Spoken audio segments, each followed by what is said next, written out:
আজকের এই পুণ্য তিথিতে শুভ একাদশী তিথি, আবার আগামীকাল শিবরাত্রি ব্রত, একসঙ্গে দুটো খুব গুরুত্বপূর্ণ তিথি। আজকে সারাদিন ধরে আপনারা হরিনাম সংকীর্তন শ্রবণ করছেন, আবার সারা রাত্রি ব্যাপী নাম সংকীর্তন আপনারা শ্রবণ করবেন। একাদশীর দিন হরিনাম করা, হরিনাম শ্রবণ করা, এটা হচ্ছে বড় পুণ্যের কাজ। আবার সারা রাত্রি ব্যাপী যদি হরিনাম সংকীর্তন শ্রবণ করতে পারেন, গাইতে পারেন, তার সেটা তো আবার আরো পুণ্য। তাই আপনারা পুণ্যবান পুণ্যবতী যে আজকের এই পুণ্য তিথিতে সারাদিন ব্যাপী আপনারা লীলা কীর্তন আস্বাদন করছেন। বিভিন্ন লীলা আপনারা সারাদিন ধরে আস্বাদন করেছেন, কিন্তু এই যে লীলা আমরা এখন আস্বাদন করব, যেহেতু এর পরে আমাদের রাসলীলা আস্বাদন হবে, তাই রাসের আগে অন্যান্য কোনো লীলার থেকে আমার মনে হয় ভগবান শ্রীকৃষ্ণের রূপ বর্ণনাই সব থেকে বেশি প্রযোজ্য। তাই সেই লীলাই আমরা আস্বাদন করব। এটি কিন্তু মাগো লীলা নয়, এটা কিন্তু কোনো ঘটনা নয়, এটা হচ্ছে বর্ণনা। তাই একটু মন দিয়ে আমাদের আস্বাদন করতে হবে। রূপটা কিন্তু কোনো ঘটনা নয়, বর্ণনা। তাই বৃন্দাবনে আমরা ভগবান শ্রীকৃষ্ণের রূপের বর্ণনা শ্রীমতী রাধারানীর মুখ থেকে শুনব, কিন্তু তার আগে আমরা নবদ্বীপে গৌরাঙ্গ মহাপ্রভুর রূপটি দর্শন করি। কারণ গৌরাঙ্গ মহাপ্রভু আমাদের মাঝখানে এসেছিলেন বলে এই কীর্তনের রস আমরা আস্বাদন করতে পারছি। সংকীর্তন পিতা আমার গৌর হরি, হ্যাঁ, আমাদের মাঝখানে অবতীর্ণ হয়ে সেই রাধা কৃষ্ণের মিলিত তনু হয়ে আমাদের মতো কলিহত জীবের দ্বারে দ্বারে সেই হরির নাম প্রচার করেছেন। জীবের দ্বারে দ্বারে সেই গোলকের অপ্রাকৃত প্রেম ধনকে তিনি বিতরণ করেছেন। তা সেই চৈতন্য মহাপ্রভুর রূপটি আগে আমরা নবদ্বীপে দর্শন করি, তারপরে বৃন্দাবনে গিয়ে ভগবান শ্রীকৃষ্ণের রূপমাধুর্য দর্শন করব। তাই দেখুন, চৈতন্য মহাপ্রভুর প্রণাম মন্ত্রে ডক্টর প্রবোধানন্দ সরস্বতী পাদ কত সুন্দর লিখেছেন। আনন্দ লীলাময় বিগ্রহায় হেমাভদিব্য ছবি সুন্দরায় তস্मै মহাপ্রেম রস প্রদায় চৈতন্য চন্দ্রায় নমো নমস্তে, চৈতন্য চন্দ্রায় নমো নমস্তে, চৈতন্য চন্দ্রায় নমো নমস্তে। ডক্টর প্রবোধানন্দ সরস্বতী পাদ তার চৈতন্য চরিতামৃত গ্রন্থে এই শ্লোকটি লিখেছেন। এটি হচ্ছে চৈতন্য মহাপ্রভুর প্রণাম মন্ত্র। চৈতন্য মহাপ্রভুর প্রণাম মন্ত্র হচ্ছে এইটি। দেখবেন যখন কোনো দেবতা বা দেবীর প্রণাম মন্ত্র গাওয়া হয়, তার রূপ বা গুণ স্মরণ করে তাকে প্রণাম করা হয়। যে কোনো দেবতা বা দেবীর যখন প্রণাম মন্ত্র গাওয়া হয়, তার রূপ গুণ স্মরণ করে তাকে প্রণাম করা হয়। যেমন ধরুন প্রণাম মন্ত্র, এই যে প্রথমে কি বলা হচ্ছে, আনন্দ লীলাময় বিগ্রহায়। মহাপ্রভুর স্বরূপটি কেমন? তিনি হচ্ছেন আনন্দময় এবং লীলাময়। এইখানেই কিন্তু বিরাট বড় কথা, দুটো বলা হয়ে গেছে, আসল কথা এখানেই বলে দেওয়া হয়েছে। বলছে মহাপ্রভুর স্বরূপটি কেমন? তিনি হচ্ছেন আনন্দময় এবং লীলাময়। তাহলে আনন্দ আর লীলা এই দুটো খুব গুরুত্বপূর্ণ কথা, একটু মায়েরা মন দিয়ে শ্রবণ করুন। কারণ অনেকটা রাত্রি হয়ে গেছে জানি, সারাদিন ধরে আপনারা বসে আছেন, এখানে মনোযোগ দেওয়াটা এখন খুব কষ্টের ব্যাপার, কিন্তু তবু একটু মন দিয়ে শুনুন, কথাগুলো কাজে লাগবে। বলছে চৈতন্য মহাপ্রভুকে বলছে আনন্দময়। আনন্দ কাকে বলে? ও মায়েরা, আনন্দ কাকে বলে? ও ঠাকুমা, ওই দেখো ঘুমিয়ে পড়েছে, ওঠো ওঠো ওঠো। হ্যাঁ, ঘুমাবো না, এখন থেকে ঘুমালে হবে না, এরপর আবার রাসলীলা আছে। আনন্দ কাকে বলে মা? আনন্দ কত রকমের? বলে যত রকমের মানুষ আছে বাবা তত রকমের আনন্দ। যত রকমের মানুষ তত রকমের আনন্দ। বুঝতে পারছেন না তো? এই যে ধরুন আমি কীর্তন গান করছি, এটা আমার আনন্দ হচ্ছে, এটা আমার আনন্দ। আরেকজন আছে যে হিন্দি গান করলে আনন্দ পায়, আরেকটা লোক আছে যে কিন্তু ইংরেজি গান করলে আনন্দ পায়, আবার কেউ আছে যে আধুনিক গান করলে সে আনন্দ পায়, কেউ রবীন্দ্রসঙ্গীত গান গিয়ে আনন্দ পায়। তাহলে দেখুন একই গানের আনন্দ এক একজনের কাছে এক এক রকম। তাহলে এই যে যত রকমের মানুষ তত রকমের আনন্দ, এই সব রকমের আনন্দকে বিচার বিবেচনা করে শ্রীমদ্ ভাগবতে আনন্দকে তিনটি ভাগে ভাগ করা হয়েছে। একটু উদাহরণ দিয়ে বলি, আপনাদের বুঝতে সুবিধা হবে। এই যে মনে করুন একজন ভক্ত আজকের মতো একাদশীর দিনে, এই যে আপনারা শ্রবণ করছেন, একাদশীর দিন একাদশীর উপবাস করে সকাল থেকে হরিনাম সংকীর্তন করছে খোল করতাল সহযোগে। হ্যাঁ, তারপরে আবার সারাদিন নগর কীর্তনে বেরিয়েছে, খাইনি কিন্তু উপোস আছে, সারাদিন নগর কীর্তন করে তারপরে আবার সন্ধ্যাবেলায় এসে আরতি করছে, আরতি করার পরে ভাগবত পাঠ করছে, ভাগবত পাঠ করে সারা রাত্রি জেগে আবার হরিনাম সংকীর্তন করছে, হরিনাম সংকীর্তনের নৃত্য করছে, গাইছে। তা লোকটাকে জিজ্ঞাসা করবেন যে কি ভাই সারাদিন তুমি না খেয়ে দিয়ে কি করছো, হরি হরি হরি হরি বলে বেড়াচ্ছ, কি হয় এতে তোমার আনন্দ, কি লাভটা কি হয়? লোকটাকে জিজ্ঞাসা করবেন, বলবে ভাই এই হরিনামে যে কি আনন্দ আমি তোমাকে কি করে বলে বোঝাবো। তাহলে ওনার কাছে আনন্দটা একরকম। আরেকটা লোক আছে যার হরিনাম সংকীর্তনে অত মতি নেই, গীতা ভাগবত পাঠ করারও তার সময় হয় না। হ্যাঁ, সে অনেক টাকা পয়সা খরচা করে বিরাট বড় একটা বাড়ি করেছে, সব থেকে দামি বিছানার খাট, সব থেকে দামি বিছানার চাদর, বাড়িতে সব ঘরে এসি লাগানো আছে, সব থেকে দামি গাড়ি তার বাড়িতে, বাড়ির সামনে 4-5টা দাঁড় করানো থাকে, আর সোনার গয়না পরে সারাদিন বসে থাকে। ওই লোকটাকে জিজ্ঞাসা করবেন যে কি ভাই সারাদিন এসি গাড়িতে চড়ো, এসি ঘরে থাকো, এই দামি দামি জামা কাপড় পরো, খাওয়া দাওয়া করো, এতে কি পাও তুমি, লাভটা কি হয়? লোকটাকে জিজ্ঞাসা করবেন, বলে ভাই এই ধন সম্পত্তি ঐশ্বর্যতেই যে আমার আনন্দ। তাহলে ওই লোকটার কাছে আনন্দটা একরকম। আবার একটা লোক আছে বাবা যার কোনো কিছুতেই মতি নেই, গীতা ভাগবত পাঠেও মতি নেই, হরিনাম সংকীর্তনেরও ধারে না, আর টাকা পয়সা ধন সম্পত্তি নিয়েও তার কোনো মাথা ব্যথা নেই, একটা বোতল পেলেই নর্দমার ধারে চলে যায়। মানে বাড়িতে বউ বাচ্চা আছে বলে তার মনেই থাকে না, যখন এই বোতলটা পেটের মধ্যে পড়লো নিজেকে একেবারে পাড়ার শের ভাবতে শুরু করলো, পাড়ার সবাইকে এক ধার থেকে গালিগালাজ দিয়ে যখন কারোর একজন ধমক খেলো বা থাপ্পড় একটা খেলো, নর্দমা ধারে গিয়ে পড়লো, সকালবেলায় যখন ঘুম ভাঙলো দেখে কিনা সারা গায়ে নর্দমার কাদা লেগে আছে। তা লোকটাকে জিজ্ঞাসা করবেন যে কি ভাই সারাদিন তোর নর্দমার ধারে রাত্রি পড়ে থাকো, কি পাও তুমি, এতে লাভটা কি হয়? বলে ভাই ওই বোতলে যে কি আনন্দ আমি তোমাকে কি করে বোঝাবো, তাই না? তাহলে দেখুন ওই লোকটার কাছে আনন্দটা একরকম। তাহলে দেখুন এই 3 ধরনের মানুষ 3 রকমের আনন্দের কথা বললাম। তা শ্রীমদ্ ভাগবতে এই 3 প্রকারের আনন্দকে 3 ভাগে ভাগ করা হয়েছে। ওই যে লোকটা একাদশীর দিন উপবাস করে সারাদিন গীতা ভাগবত পাঠ করে হরিনাম সংকীর্তন করে, তার যে আনন্দটা সেই আনন্দকে বলা হয় সাত্ত্বিক আনন্দ। আর যেই লোকটা শুধু টাকা পয়সা গাড়ি বাড়ি ধন সম্পত্তি সোনা দানা নিয়ে পড়ে আছে, তার যে আনন্দটা ভাগবতে তাকে বলা হচ্ছে রাজসিক আনন্দ।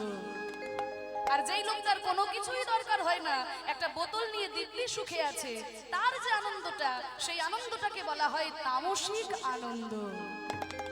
তাহলে এই যে 3 প্রকারের আনন্দের কথা আমি বললাম, তাহলে 3 প্রকারের আনন্দের মধ্যে শ্রেষ্ঠ আনন্দ কোনটা? যেটা শ্রেষ্ঠ আনন্দ সেইটাই নিশ্চয়ই মহাপ্রভুর মধ্যে আছে, তাই না? মহাপ্রভুর মধ্যে যে আনন্দ সেটা তো নিশ্চয়ই শ্রেষ্ঠ আনন্দ।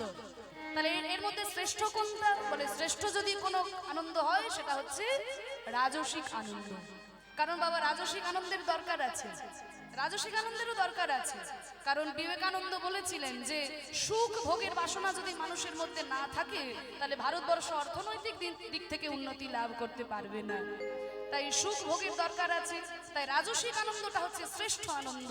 আর শ্রেষ্ঠতর যদি কোনো আনন্দ হয় সেটা হচ্ছে সাত্ত্বিক আনন্দ। তাহলে শ্রেষ্ঠতম কি কিছু আনন্দ আছে?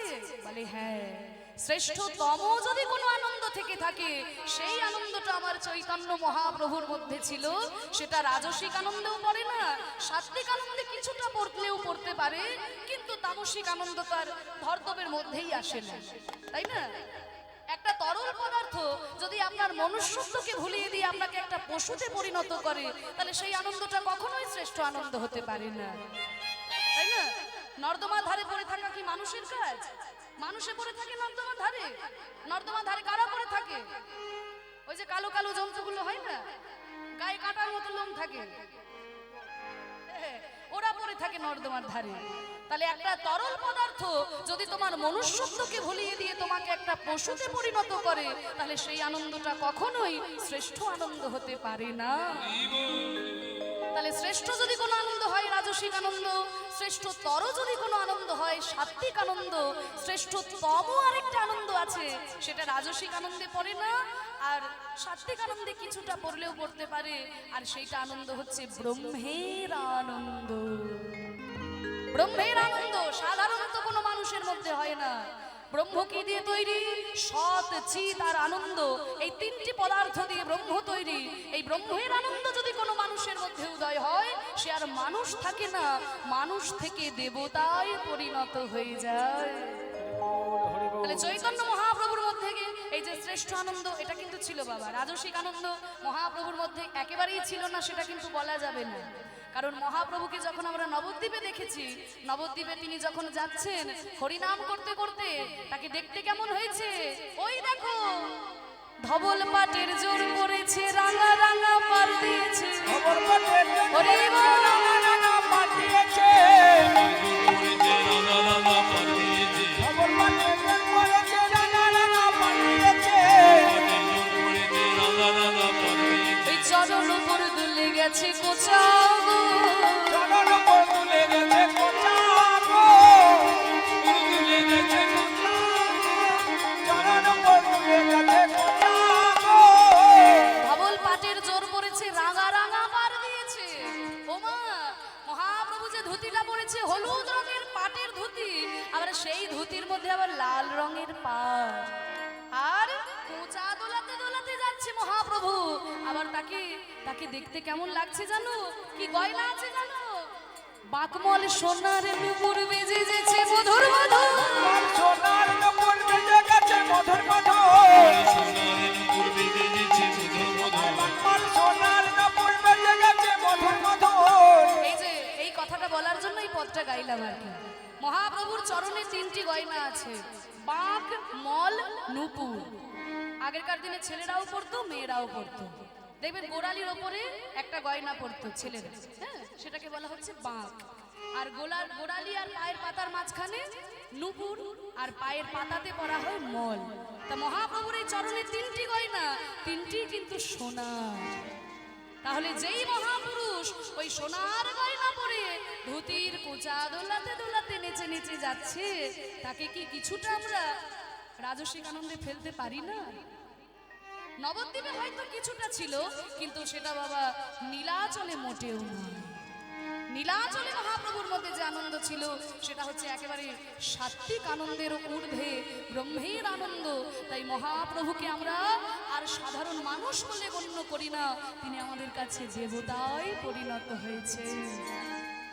এটা হচ্ছে আনন্দ লীলাময় বিগ্রহ, তিনি হচ্ছেন আনন্দময়। এরপর হচ্ছে লীলাময়। লীলা কাকে বলে? লীলা কাকে বলে? লীলার ঘটনা, এর মধ্যে পার্থক্য আছে।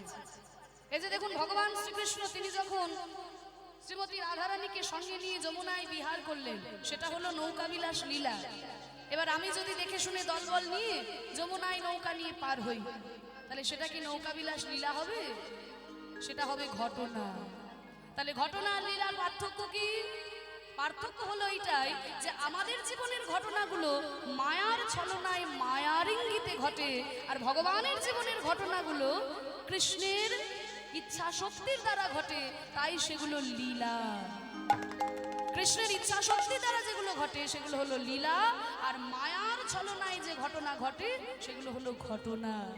ওই জন্য চৈতন্য চরিতামৃতে বলেছে যে কৃষ্ণ সূর্য সম, মায়া হলো অন্ধকার, যাহা কৃষ্ণ তাহা নাই মায়ার অধিকার। যেখানে কৃষ্ণ সেখানে মায়া থাকতে পারে না। তাই আমাদের ঘটনাগুলো মায়ার ছলনায়, তাই ঘটনা। আর ভগবানের গৌরাঙ্গের জীবনের যে লীলা, সেগুলো ভগবানের ইচ্ছা শক্তি দ্বারা ঘটেছিল, তাই সেগুলো লীলা। তাহলে আনন্দ লীলাময়ের কথাটা বুঝতে পেরে গেছেন? তিনি হচ্ছেন আনন্দময়, লীলাময়। এবার আসছে রূপের কথায়। মহাপ্রভুকে দেখতে কেমন? হেমাভ। হেম মানে সোনা, আভ মানে আভা। সোনার আভা দিয়ে যেন তার অঙ্গকান্তি তৈরি হয়েছে। হেমাভ, দিব্য ছবি সুন্দরায়। মহাপ্রভুর রূপটি কেমন? না দিব্য রূপ।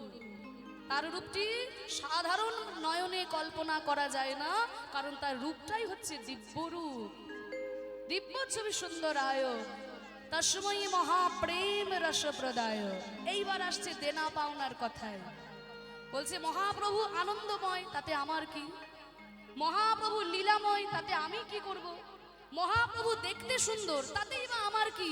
আমি মহাপ্রভুর কাছে কি পেলাম সেটা আগে বলো। এত কথা শুনবো না, তাই না? মহাপ্রভুর কাছে আমরা কি পেলাম? আমরা হচ্ছে কলির জীব, আগে লাভ লোকসানের খাতাটা হিসেব করে নি, এমনি এমনি কোনো কাজ করব না। গীতায় বলা হয়েছে কর্ম করে যাও, ফলের কোনো আশা করো না। আমাদের কলিযুগে দাপর যুগে শাস্ত্র চলে না। এখানে বলছে আগে ফল পরে কর্ম, কি দেবে তাই বলো, তারপরে কাজ করবে, তাই না? গীতার মূল কথাই তো তাই, কর্মণ্যে বাধিকায় আসতে মা ফলেষু কদাচন। কর্ম করে যাও, ফলের কোনো আশা করো না। আমরা কি তাই করি? এই যে এত বড় অনুষ্ঠান হচ্ছে, 10-11 দিন ধরে অনুষ্ঠান চলছে, এত বড় অনুষ্ঠান, বড় ভালো লাগছে। এত ভক্তের সমাগম হয়েছে, সকল ভক্তের সেবার ব্যবস্থা আমাদের কমিটির দাদারা ভাইরা কত পরিশ্রম করে এই অনুষ্ঠানটিকে গড়ে তুলেছেন আপনাদের সহযোগিতায় এবং তাদেরও প্রাণপণ চেষ্টায় এত সুন্দর অনুষ্ঠান। আমি ভগবানের কাছে প্রার্থনা করি যেন এই অনুষ্ঠান আরো বড় আকার ধারণ করে, যুগ যুগ ধরে চলতে থাকে, বছর বছর ধরে চলতে থাকে। কীর্তনীয় আসবে আর যাবে, কিন্তু কীর্তন যেন কখনো বন্ধ না হয়, ভগবানের কাছে এই প্রার্থনা। তাহলে এই যে এত বড় অনুষ্ঠান হচ্ছে, এই প্যান্ডেল আলারা এসেছে, মাইক আলা লাইট আলারা এসেছে, এরা কি কেউ বলেছে যে 10 দিনের অনুষ্ঠান আমরা যা হয় চালিয়ে দেব, তোমরা যা পারো দিও? কেউ কি বলেছে? আরে মাইক আলা লাইট আলা কেন বলছো? নিজের কথা বলো। নিজে তো বলো বাবা, এত টাকা ছাড়া গানের বায়না ধরো না। হরি ওমা, কিছু কিছু আছে না ঘর শত্রু বিভীষণ, একেবারে হাতে হাড়ি ভেঙে দেবে।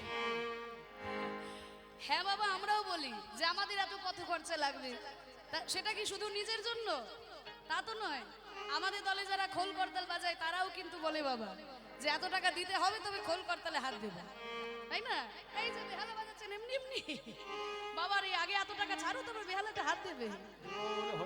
যেদিকেই যাও বাবা, আগে ফল পরে কর্ম, কি দেবে তাই বলো, তারপরে কাজ করবো। তাই মহাপ্রভু আনন্দময়, তা নিয়ে আমার কোনো মাথা ব্যথা নেই। মহাপ্রভু লীলাময়, তাতেও আমার কোনো লাভ নেই। মহাপ্রভু দেখতে সুন্দর, জগতের কত মানুষই তো দেখতে সুন্দর হয়, তাতে আমার কি? আমি মহাপ্রভুর কাছে কি পেলাম সেটা আগে বলো। বলে মহাপ্রভু আমাদেরকে যা দিয়েছেন, এর আগে কোনো মহাপুরুষ আমাদেরকে তা দেয়নি। কি দিয়েছেন? তস্মৈ মহাপ্রেম রস প্রদায়, মহাপ্রেম রস তিনি আমাদেরকে প্রদান করেছেন। যেই প্রেম পেলে পরে অমানুষ থেকে মানুষ হয়ে যাওয়া যায়, আর মানুষ থেকে দেবতা পর্যন্ত হয়ে যাওয়া যায়, সেই গোলকের অপ্রাকৃত প্রেমের ধন। যেই প্রেম ব্রহ্মা চতুর্মুখে বিষ্ণুর নাম করে পাই নাই, যেই প্রেম লক্ষ্মী দিন রাত বিষ্ণুর চরণ সেবা করে পাই নাই, সেই গোলকের অপ্রাকৃত প্রেম ধন আমাদের মতো কলিহত জীবের দ্বারে দ্বারে অকাতরে অবিচারে নিঃস্বার্থে নিঃশর্তে বিতরণ করেছেন মহাপ্রভু। তা না হলে আগেরকার দিনে মানুষে মানুষে এতটাই ভেদাভেদ ছিল যে ব্রাহ্মণ শূদ্রের ছায়া পর্যন্ত ডিঙিয়ে যেত না। কোন শূদ্রের ছায়াও যদি ব্রাহ্মণের গায়ে লেগে যেত, সঙ্গে সঙ্গে ব্রাহ্মণ গঙ্গার জলে গিয়ে স্নান করে আসতো। এই রকম একটা সময় দাঁড়িয়ে যখন মহাপ্রভু বলে দিলেন, ব্রাহ্মণ হয়ে চণ্ডাল হয় যদি কৃষ্ণ তেজে, আর মুচি হয়ে শুচি হয় যদি কৃষ্ণ ভজে। এই ছোট্ট একটা কথা, এই কথাতেই সাধারণ মানুষের ভয় ভেঙে গেল। মহাপ্রভু আমাদের মতো সাধারণ মানুষ, তাদেরকে রাস্তা থেকে তুলে এনে সমাজের অবহেলিত, সমাজের পদদলিত মানুষ, তাদের সবাইকে এক সূত্রে বেঁধে দিলেন এই হরি নামের দ্বারা, এই প্রেমের দ্বারা। দেখুন, পাশাপাশি মানুষ বাস করলেই কিন্তু সমাজ হয় না। সমাজ তখনই হবে যখন মানুষে মানুষে প্রেম থাকবে, ভালোবাসা থাকবে। যেমন পরপর ইট সাজিয়ে দিলে ইটের দেওয়াল তৈরি হয় না, ইটের দেওয়াল তখনই তৈরি হবে যখন ইটগুলোর ফাঁকে ফাঁকে বালি সিমেন্টের মশলা থাকবে, তাই না? পরপর ইট সাজিয়ে দিলে ইটের মাঞ্জা তৈরি হবে, ঠেলা দিলেই পড়ে যাবে। কিন্তু যদি মাঝে মাঝে বালি সিমেন্টের মশলা থাকে, আপনি ঠেলা দিয়ে ফেলতে পারবেন? তাহলে মশলা তৈরি করতে গেলে কি লাগবে? বালি সিমেন্ট, সঙ্গে জল লাগবে না? জল ছাড়া মশলা হবে? জল মানেই তো রস, রস মানেই তো প্রেম, প্রেম মানেই তো ভালোবাসা। এই ভালোবাসাটার বড় অভাব ছিল মানুষের মধ্যে। চৈতন্য মহাপ্রভু কৃপা করে আমাদেরকে এই প্রেম দান করে সমস্ত মানুষকে এক সূত্রে বেঁধে দিয়ে বললেন, ওরে হরি নামে কোনো ভেদাভেদ নাই, কৃষ্ণ নামে কোনো ভেদাভেদ নাই। হরের নাম হরের নামই বা কেবলম কলৌ নাস্তেব্য গতিরন্যথা। তাই বলছে তস্मै মহাপ্রেম রসপ্রদায় চৈতন্য চন্দ্রায় নমো নমস্তে। সেই চৈতন্য দেবকে বারবার প্রণাম জানাই, যিনি আমাদেরকে সেই গোলকের প্রেম দিয়ে উদ্ধার করেছেন। তাই তোমরা সবাই মিলে বলো, প্রেমানন্দে মেতে হরি বলো, হরি নামের বন্যা যে এলো। প্রেমানন্দে মেতে হরি বলো, হরি নামের বন্যা যে এলো। প্রেমানন্দে মেতে হরি বলো, হরি নামে বন্যা যে এলো।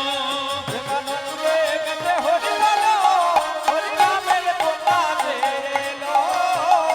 বন্যার যাই বলি হারি, ও তার তরঙ্গ ভারী।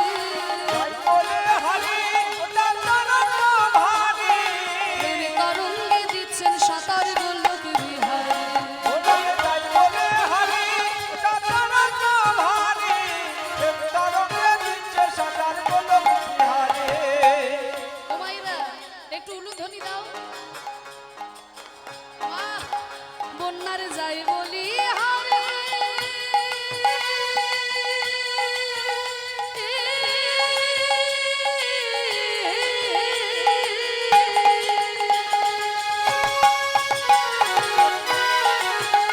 ও তার তরঙ্গ ভারে।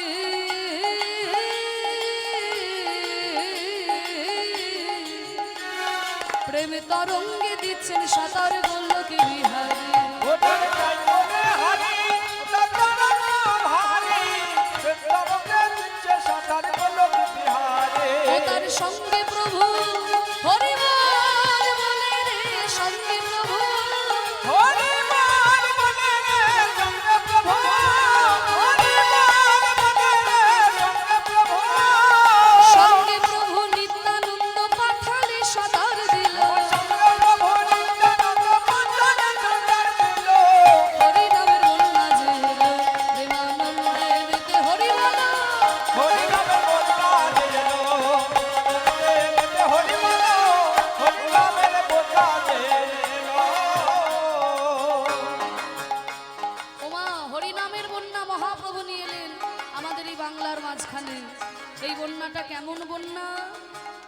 এমন বন্যা দেখি নাই মানুষ শুকনাতে তলায়। বন্যা দেখি নাই মানুষ শুকনাতে তলায়। আমাদের নারী পুরুষ জাতির বিচার নাই। এমন বন্যা দেখি নাই মানুষ শুকনাতে তলায়। উন্নতদের নারী পুরুষ জাতের বিচার নাই। ও মাইরা তোমরা বন্যা দেখেছো? বলে মা আমাদেরকে আর বন্যা শিখিও না, এই পাশেই নদী আছে, তাই না, বাঁধ দেওয়া হয়েছে। তাই বন্যা আমাদেরকে শেখাতে হবে না, এটি বন্যা দেশেই আমরা রয়েছি। তাই আপনাদেরকে আর বন্যার কথা বলতে হবে না, আপনারা ভালোভাবেই জানেন। আমিও ছোটবেলায় দু একটা বন্যা দেখেছি। আমার বাড়ি হচ্ছে বীরভূম জেলার ইলাম বাজার। সে অজয়ের বালি আপনাদের এখানে হয়তো আসে, ইলাম বাজারে বালি আসে, আর ওই ভর করার বালি, তাই ওই জন্য ইলাম বাজারের নামটা হয়তো অনেকেই জানবে। তা যেহেতু অজয় নদীর ধারে ছোটবেলায় দু একটা বন্যা আমিও দেখেছি। তা আমিও বন্যা দেখেছি, তোমরাও বন্যা দেখেছো, কিন্তু এমন কি কোথাও বন্যা দেখেছো যেখানে জল নাই অথচ মানুষ তলিয়ে যাচ্ছে? জল নাই অথচ মানুষ তলিয়ে যাচ্ছে। এমন বন্যা যদি দেখতে হয় যেতে হবে ওই নবদ্বীপে। যাবেন মায়াপুরে, যাবেন দেখবেন কোথায় কোথায় থেকে ভক্তরা এসেছে, কোথায় আমেরিকা, কোথায় ইংল্যান্ড, কোথায় রাশিয়া, কোথায় অস্ট্রেলিয়া, কোথায় জাপান, কত কত দেশ থেকে মানুষরা এসে দুটি বাহু তুলে হরিনামে এমন ভাবে পাগলের মতো নৃত্য করছে। বুঝতে পারবেন জল নাই অথচ এই প্রেমের বন্যায় একদম হাবুডুবু হাবুডুবু খাচ্ছে। আপনাদের আশীর্বাদ মাথায় নিয়ে এই জুলাই মাসে, মানে 2023 সালে জুলাই মাসে আমি গেছিলাম লন্ডনে কীর্তন পরিবেশন করতে। আপনারা হয়তো অনেকেই ইউটিউবে দেখেছেন। সেখানে আমি 40 দিন ছিলাম। ইউকে 4টি শহরে কীর্তন করেছি, স্কটল্যান্ডের এডেনবরা, আবার ম্যানচেস্টার, বার্মিংহাম আর পোর্টসমাউথ, এই 4টি বড় বড় শহরে কীর্তন করেছি। তা দেখে অবাক লাগলো জানেন তো, যে বাঙালি যারা রয়েছে, বাংলাদেশের যারা বাঙালি লন্ডনে রয়েছে, তারাই এই কীর্তনের ব্যবস্থা করেছিল। তা বাঙালিরা যারা রয়েছে তারা তো হরিনাম করছে, কীর্তন করছে, কিন্তু ওই দেশের কত সাদা মানুষ, তারা খোল করতাল সঙ্গে নিয়ে গলায় তুলসীর মালা পরে তিলক সেবা করে ধুতি আর চাদর গলায় দিয়ে এমন ভাবে পাগলের মতো হরিনাম করছে, দেখে বুঝতে পারবেন যে মহাপ্রভুর প্রেমের বন্যায় ডুবে একেবারে হাবুডুবু খাচ্ছে। অবাক লাগে কোথায় জানেন তো, যে যারা আমাদেরকে মদ খাওয়া শেখালো, যারা আমাদেরকে সিগারেট খাওয়া শেখালো, যারা আমাদেরকে প্যান্ট শার্ট পরা শেখালো, তারা সব কিছু ছেড়ে দিয়ে হা গৌর কিছু চাই না বলে, হা নিতাই কিছু চাই না বলে ধুলাই লুটিয়ে গড়াগড়ি দিচ্ছে। আর আমরা বাঙালি জাতি, আমাদের বাঙালি জাতির ভাগ্য ভালো যে নিমাই নিতাই আমাদের কপালে জুটেছিল, তাই না? আমাদের ঘরের ছেলে নিমাই নিতাই, কিন্তু আমরা কি মহাপ্রভুর দেওয়া সেই পথকে অবলম্বন করতে পারছি? মহাপ্রভুর সেই পথে কি আমরা হাঁটতে পারছি? অনেকে আছে বাবা বাইরে থেকে ভক্তের মতো দেখতে, সারাদিন নামের ঝোলা নিয়ে তারা নাম জপ করছে, কিন্তু মুখের এমন ভাষা যে 5 মিনিট আপনি পাশে টিকতে পারবেন না, এইরকম অনেকে আছে। আবার হরিনাম করছে, অনেক জায়গায় দেখেছি বাবা, বলতে বড় কষ্ট হয়, আজকে আপনাদের সামনে বলছি আমি, যে এইভাবে হরিনাম করছে, সামনে মহাপ্রভুর নিতাই গৌরের আরতি হচ্ছে, আর প্যান্ডেলের পিছনে সব উল্টে পড়ে আছে। এইটাই কি চৈতন্য মহাপ্রভু আমাদেরকে শিখিয়েছিলেন? এই শিক্ষাই কি তিনি আমাদের দিয়েছেন? আমরা বিদেশিদের শিক্ষাকে নিজেদের করে নিয়ে আমাদের সংস্কৃতিকে ভুলে গেছি। ছোট্ট উদাহরণ দিয়ে বলি, এই যে দেখুন আমাদের এই কিছুদিন আগে গেল না, এই 25শে ডিসেম্বর বড়দিন, ছোট ছোট বাচ্চারা সব কেক কেটে মাথাতে টুপি ফুপি পরে ক্রিসমাস ট্রি সব লাগিয়ে কত আনন্দ বাবা, না কি না বড়দিন। ছোট্ট ছোট বাচ্চাদের জিজ্ঞাসা করবেন 2 বছরের বয়স থেকে সব বলে দেবে 25শে ডিসেম্বর কি বড়দিন।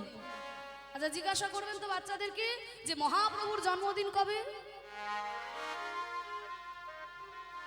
বাচ্চাদেরকে জিজ্ঞাসা করবেন যে মহাপ্রভু জন্মদিন কবে, কবে মহাপ্রভু জন্মদিন? হ্যাঁ কবে গো? হ্যাঁ দোল পূর্ণিমার দিন। হ্যাঁ এই তো কিছুদিন পরেই আসছে দোল পূর্ণিমা, এই তো চৈত্র মাসের 11 তারিখে এই বছর পড়েছে দোল পূর্ণিমা। তাহলে এটা বেশিরভাগ ছেলে মেয়েরাই বলতে পারবে না, কিন্তু যীশু খ্রিস্টের জন্মদিন কবে সবাই কিন্তু জেনে আছে।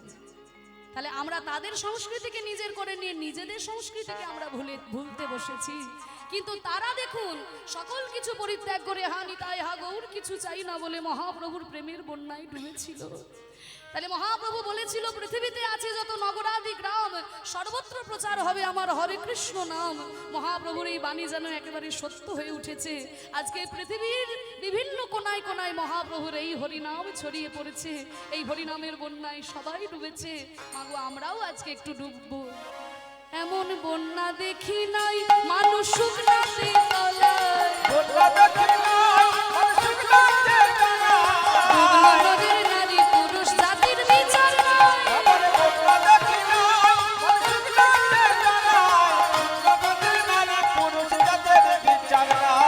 কোনো জাতির বিচার নাই, মহাপ্রভু কোনো জাত বিচার রাখলেন না। তাই তো দেখুন এখানে এসেছেন শত শত হাজার হাজার ভক্ত। আপনার পাশের লোকটি কোন জাতির কোন ধর্মের আপনি বিচার করে কীর্তন শুনতে বসেছেন? এখানে আমরা সবাই এক মন এক প্রাণ দিয়ে কীর্তন শুনছি। শুধু জাতির বিচার নাই তা নয়, ওই দেখো দেখো হরিদাস হরিবল বলে রে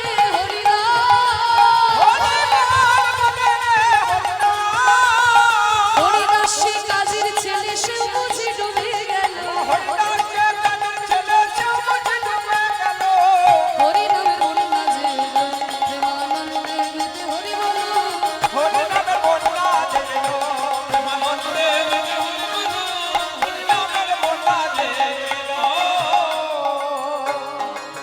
ও মায়েরা, তাহলে মহাপ্রভুর এই প্রেমের বন্যায় তোমরা একটু ডুবতে চাও? ডুবতে চাও? সবাই ডুববে তো? তা যারা যারা ডুবতে চাও একটু দুটি হাত তোলো দেখি, সবাই তোলো। ডুববো না বললে হবে না, ডুবতে হবে। চলো হাত তোলো সবাই মিলে। দাঁড়িয়ে আছেন বসে আছেন সবাই সবাই, যে হাত না তুলবেন আমি কিন্তু আঙুল দেখি দাঁড় করিয়ে দেবো, তখন সবার সামনে লজ্জায় পড়ে যাবে। আর যার হাত নাই, যার হাত নেই তার তোলা দরকার নেই। ঠিক আছে। মহাপ্রভু যাতে দুটি বাহু দিয়েছেন, তুলেছেন, বাহ, এবার একটু করতালি।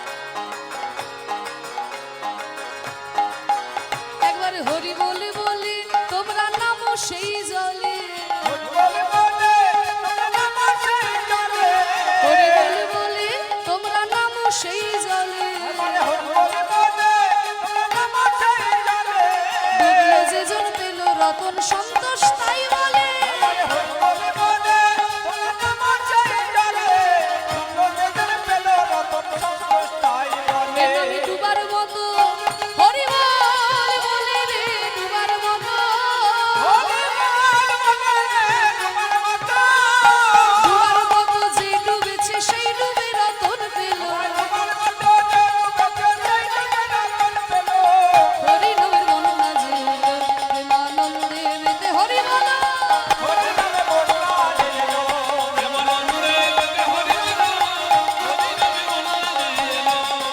নন্দে বেঁচে হরি বলো হরি নামের বন্যা এলো কি গো হরি নামে আনন্দ হয়েছে তো মায়েরা সত্যি কথা বলছো আনন্দ হয়েছে তাহলে হরি নামে ডুবলে আনন্দ পাওয়া যায় তাই মহাপ্রভুর হরিনাম মহাপ্রভু যখন হরিনাম গাইতে গাইতে নবদ্বীপের পথে পথে যাচ্ছেন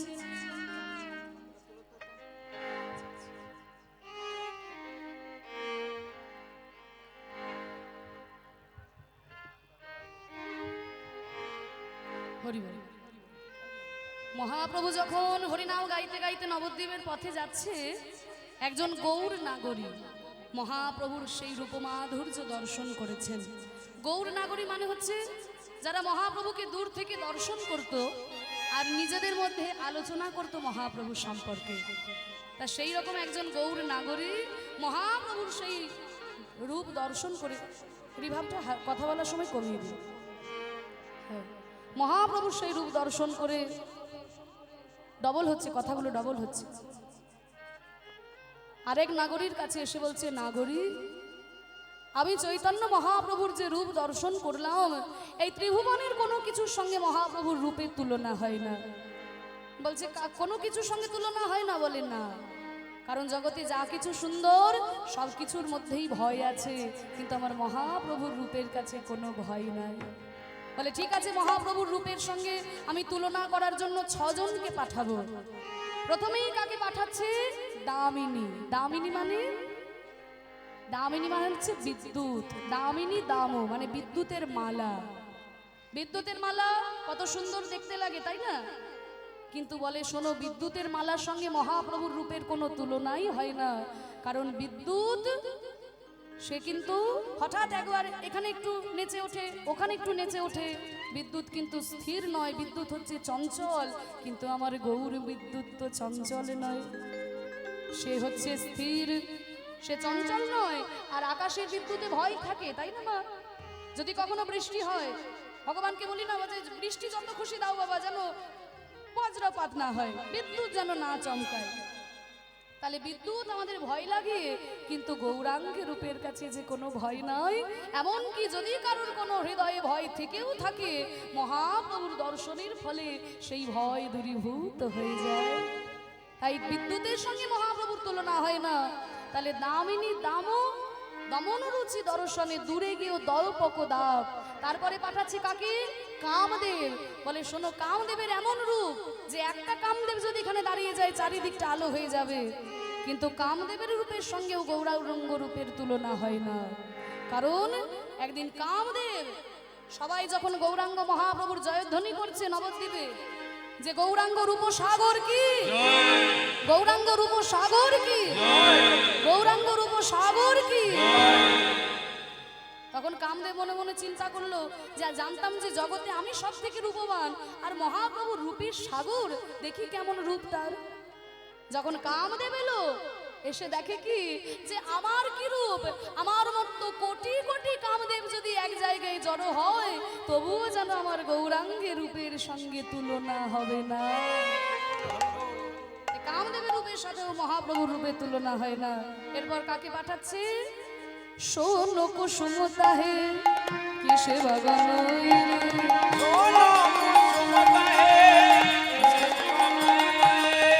প্রাতর অরুণ সন্তাপ রে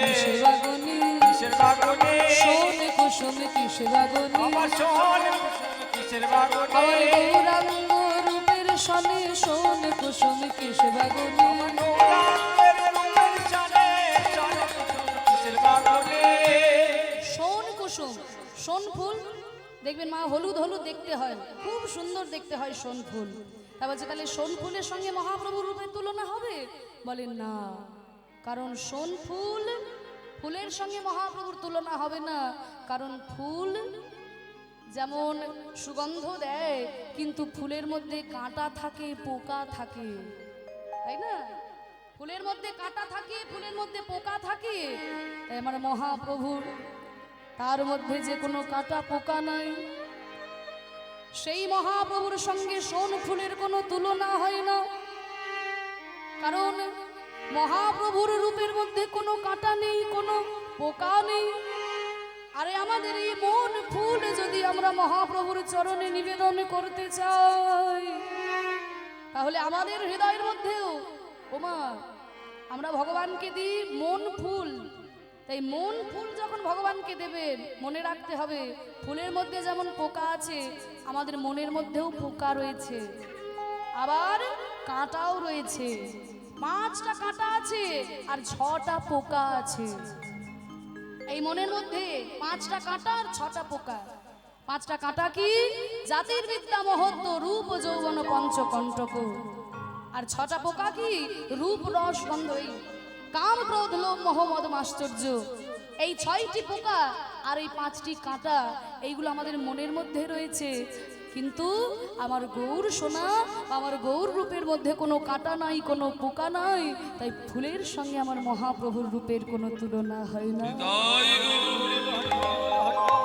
আবার প্রাতর অরুণ সন্তান প্রভাতের অরুণ তার সঙ্গে ওমা দেখবে সকালবেলায় যে সূর্য উদিত হয় তাই না লাল টকটকে যে সূর্য আকাশে উদিত হয় কত সুন্দর দেখতে লাগে তাহলে সেই প্রভাতের সূর্যের সঙ্গে কি গৌররূপে তুলনা হবে বলে তাও হবে না কারণ প্রভাতের অরুণ তাপ দেয় সকালে সূর্য তাপ দেয় কিন্তু মহাপ্রভু যে কোনো তাপ দেয় না মা আবার যদিও কারোর হৃদয় আকাশে আমার গৌররূপী সূর্যের উদয় হয় তাহলে তার হৃদয় থেকে ত্রিতাপ জ্বালা দূরে চলে যায় আধি ভৌতিক আধি দৈবিক আধ্যাত্মিক ত্রিতাপ জ্বালা দূরীভূত হয়ে যায় তাহলে 4 জন পরাজিত হয়ে গেল কে কে দামিনী দাম মানে বিদ্যুতের মালা আবার কামদেব সোন কুসুম আর প্রভাতের উরুন বলছে ঠিক আছে এখনো 2 জন আছে এরা কিন্তু জগতের বুকে সব থেকে সুন্দর এরপর কে রয়েছে আমার গোরা রূপের যায় বলিহার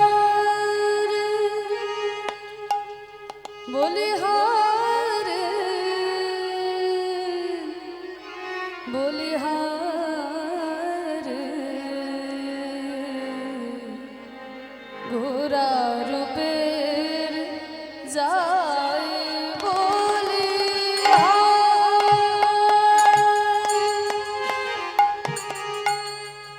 বলিহার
মুরছি চরণ তলে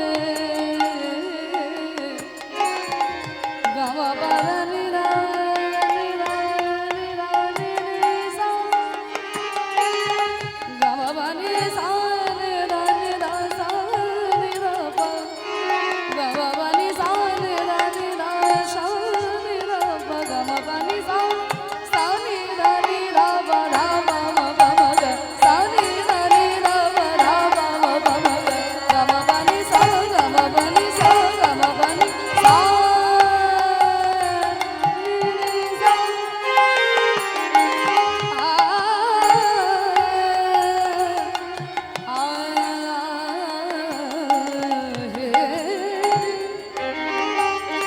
সুধা করো মুরছি চরণ তলে ওই পরিদর্শন করূপ ধরি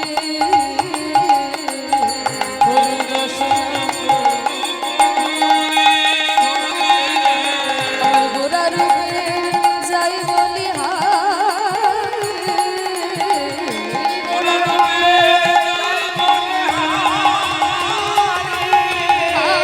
গোরা রূপে যাই বলি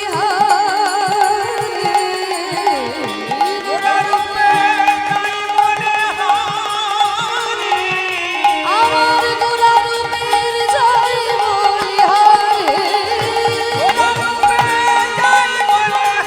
গোরা রূপের যাই বলি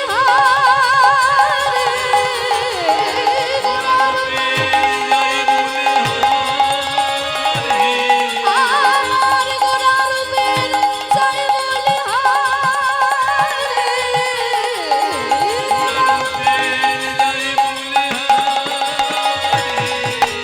আমার গোরা রূপের যাই বলি হারি বলি হারি গোরা রূপের যাই বলি গোরা রূপের যাই বলি গোরা রূপের যাই বলি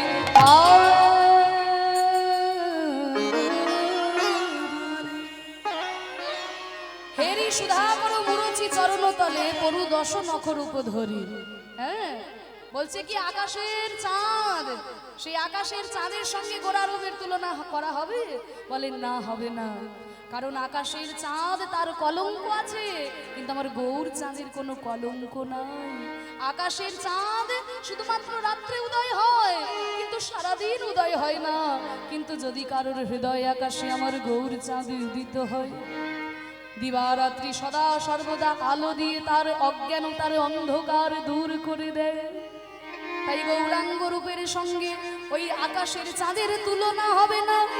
তাই আকাশের চাঁদ হেরে গিয়ে মহাপ্রভুর চরণের 10টি নখ রূপে আজকে এসেছে। মহাপ্রভুর চরণে 10টি নখ দেখে মনে হচ্ছে যেন 10টা চাঁদ। বলে ঠিক আছে, সবাই যখন হেরে গেল আরো একজন আছে। কে? বলে যে আছে সে কিন্তু জগতে খুব সুন্দর মা, সে হচ্ছে সোনা। তাহলে সোনার সঙ্গে গোড়ার উপর তুলনা করা হোক। সোনার তো তখন অহংকারে মাটিতে পা পড়ে। কি আমি হলাম সোনা, জগতে আমি সব থেকে সুন্দর, আমাকে সবার আগে পাঠাবে কোথায়? আমাকে সবার শেষে পাঠাচ্ছে। আমাকে যদি প্রথমে পাঠিয়ে দিত তাহলে আর এতজনকে আনতেই হতো না। বলে তাহলে সোনার সঙ্গে মহাপ্রভুর রূপে তুলনা হবে? বলেন না, সোনার সঙ্গে মহাপ্রভুর তুলনা হয় না। কারণ সোনা হচ্ছে কঠিন আর আমার মহাপ্রভু হচ্ছে কোমল। আর সোনা পড়লে অহংকার হয়, আর মহাপ্রভু যদি কারোর হৃদয়ে উদিত হয় তার অহংকার দূরীভূত হয়ে যায়। সোনা বললে অহংকার হয় না? কি গো মা, ও মায়েরা, সোনা বললে অহংকার হয় না? এমন অহংকার সোনা পড়লে হয় বাবা, যে অহংকার এমন হবে যে জামাইও শাশুড়িকে ছাড়ে না, আর শাশুড়িও জামাইকে ছাড়ে না। সোনার অহংকার এমন অহংকার। একটু ছোট্ট করে বলি, ও মা একটু ছোট্ট উদাহরণ দিয়ে বলি। একজন জামাই, বুঝলে, খুব জমিদারের ছেলে জামাই হয়েছে। এবার বিবাহের পর প্রথমবার অষ্টমঙ্গলায় এসেছে। এবার শাশুড়ি তো খুব সুন্দর করে একেবারে থালায় সব সাজিয়ে দিয়েছে, এক ধার থেকে শুক্তো, ডাল, আলু পোস্ত, হ্যাঁ, ফুলকপি তরকারি সব এক ধার থেকে, মাছ মাছ সব সাজিয়ে দিয়েছে থালায় সুন্দর করে। হ্যাঁ, জামাইয়ের আদর বলে কথা। এবার জামাই মনে মনে চিন্তা করছে, যাক বাবা খুব সুন্দর করে তো খেতে টেতে দিয়েছে, কিন্তু আমি কোন বাড়ির ছেলে সেটা তো একটু শাশুড়িকে জানাতে হবে। শাশুড়িকে তো একটু জানাতে হবে যে আমি কোন বাড়ির ছেলে। এই বলে দেখুন শাশুড়ি যখনই ভাত দিতে যায়, ডাল দিতে যায়, জামাইয়ের 10টা আঙুলে 10টা সোনার আংটি। হ্যাঁ, এবার আংটিগুলোকে দেখিয়ে বলে, না না আর না আর না বাবা, দুটো ভাত দি, না না আর না আর না আর নেবো না। আরে জামাই বাবা, তুই প্রথমবার এসেছো বলে লজ্জা করো না, একটু একটু বেশি করে খাও, আর তোমার জন্যই তো এত আয়োজন হয়েছে। বলে না না না না। এবার হাতে 10টা আঙুলে 10টা আংটি দেখানো হয়ে গেছে। এইবার মনে মনে চিন্তা করছে এবার কি দেখাবো। তা ওই গাছ থেকে পড়ে গিয়ে ছোটবেলায় একটা দাঁত ভেঙে গেছিল। জমিদারের ছেলে তো, বাবা একটা সোনার দাঁত লাগিয়ে দিয়েছিল। মনে মনে ভাবছে যে আংটিগুলো দেখেছে, সোনার চেন তো মোটা গলায় ঝুলছে সেটাও দেখেছে, কিন্তু এই সোনার দাঁতটা তো শাশুড়িকে দেখানো হয়নি। এই বলে শাশুড়ি যখনই ভাত দিতে যায়, তখন জামাই বলে, না না আর না আর না বাবা, একটু শুক্তো দি, না না না, তাহলে একটু পায়েস দি, আর না।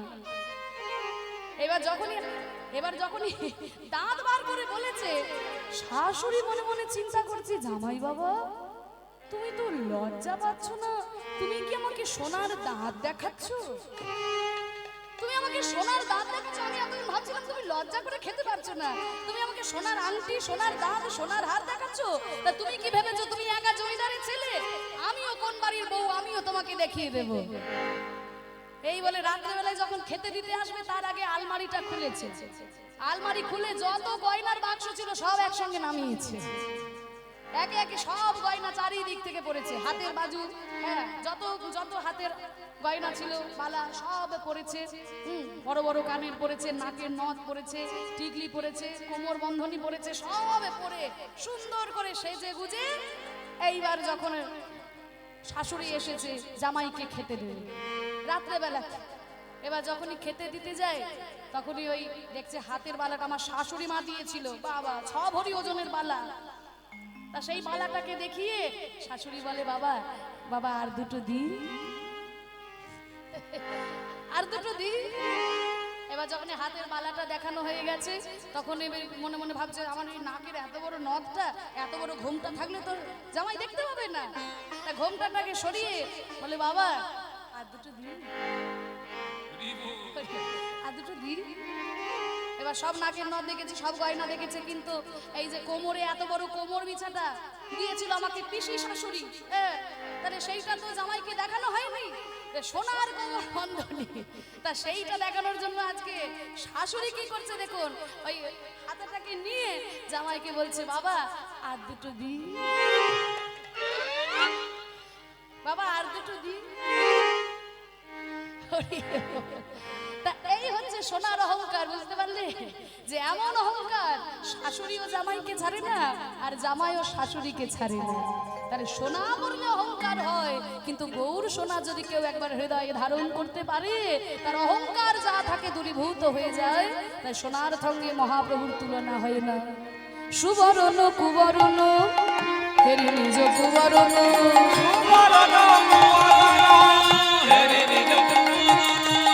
মানিয়া কোন মনস্তাবে, আরে নিজ তনু যারে ভস্ম সম করইতে, আর পৈঠল অনল সন্তাবে, যা সময় অধিক বিধিক নাহি অনুভব,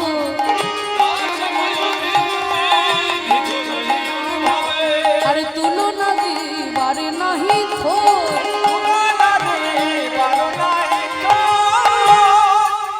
বলছে যা সম অধিক বিধিক নাহি অনুভব, মহাপ্রভু রূপের সঙ্গে কারোর কোনো তুলনা হয় না। বিধাতা কিছু সৃষ্টি করতে পারেনি যে মহাপ্রভুর রূপের সঙ্গে তুলনা হবে। জগদানন্দ বহু বহু তুলনা